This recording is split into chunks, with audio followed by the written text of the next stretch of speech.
శ్రీ గురుభ్యో నమః. నేను మీ ప్రసాద్. మీరు చూస్తున్నారు ప్రసాద్ ఆస్ట్రాలజీ యూట్యూబ్ ఛానల్. ఈ వీడియోలో మనం గ్రహయోగాల్లో భాగంగా రవి ఇచ్చే యోగాల్లో మనం అన్ని కూడా దాదాపు శుభయోగాలే చూశాము. ఇప్పుడు రవి ఇచ్చే కొన్ని అశుభ యోగాలు, దుర్యోగాలు ఎలా ఉంటాయో ఈ వీడియోలో మనం చూద్దాం. నీచ రవి యోగము అంటే రవి తులారాశిలో ఉంటే అప్పుడు ఆ రవి బలహీనుడు అవుతాడనమాట. ఆ విధంగా గనక ఎవరికైనా ఉంటే మామూలుగా గౌరవం తగ్గడం, అలాగే నాయకత్వ లోపాలు, అనారోగ్య సమస్యలు ఉండే అవకాశం ఉంటుందన్నమాట.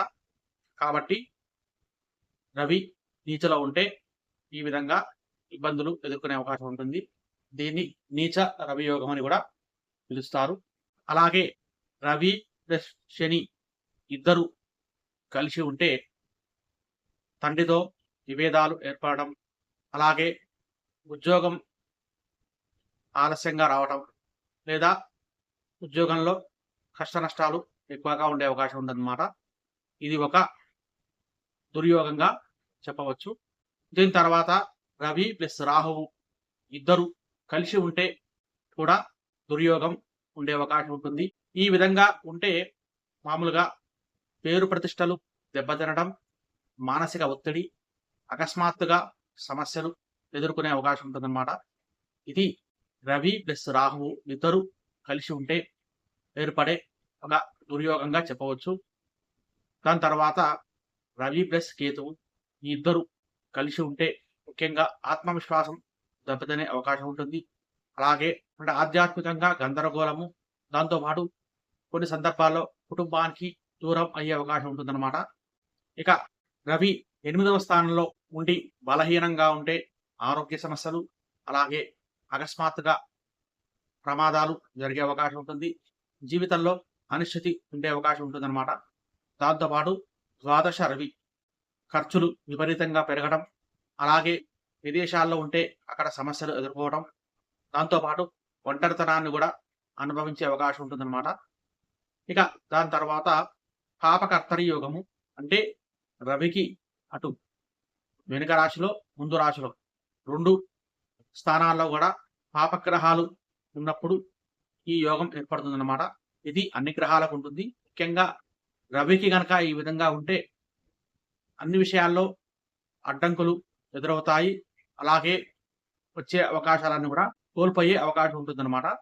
అయితే వీరికి గనక గురుదృష్టి గనక ఉంటే, లేదా నవాంశలో ఉచ్చస్థితిలో ఉంటే కొంత పాపత్వం తగ్గి కొంత శుభత్వం ఏర్పడే అవకాశం ఉంటుంది. అయితే ఈ విధంగా ఉన్నప్పుడు మనం చేసుకునే పరిహారాలు ముఖ్యంగా ప్రతిరోజు సూర్య నమస్కారం చేసుకుంటే అప్పుడు సూర్యుడి ప్రీతి వల్ల మనకు కొంత ఉపకారం జరిగే అవకాశం ఉంటుంది.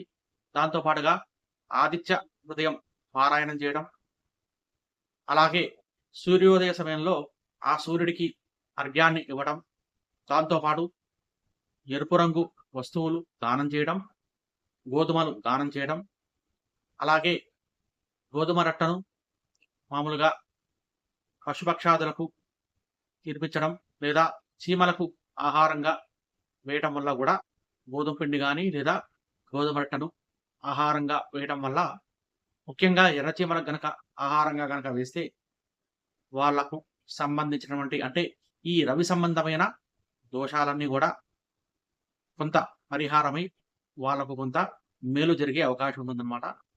ఇది స్థూలంగా రవి వల్ల జరిగే కొన్ని రకాల యోగాలు అంటే చెడు యోగాలు, వాటికి నివారణ మార్గం కూడా దీంట్లో తెలియజేశాను.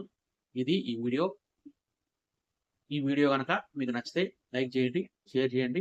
అలాగే మన ఛానల్ని కనుక సబ్స్క్రైబ్ చేసుకోకపోతే దయచేసి సబ్స్క్రైబ్ చేసుకోండి.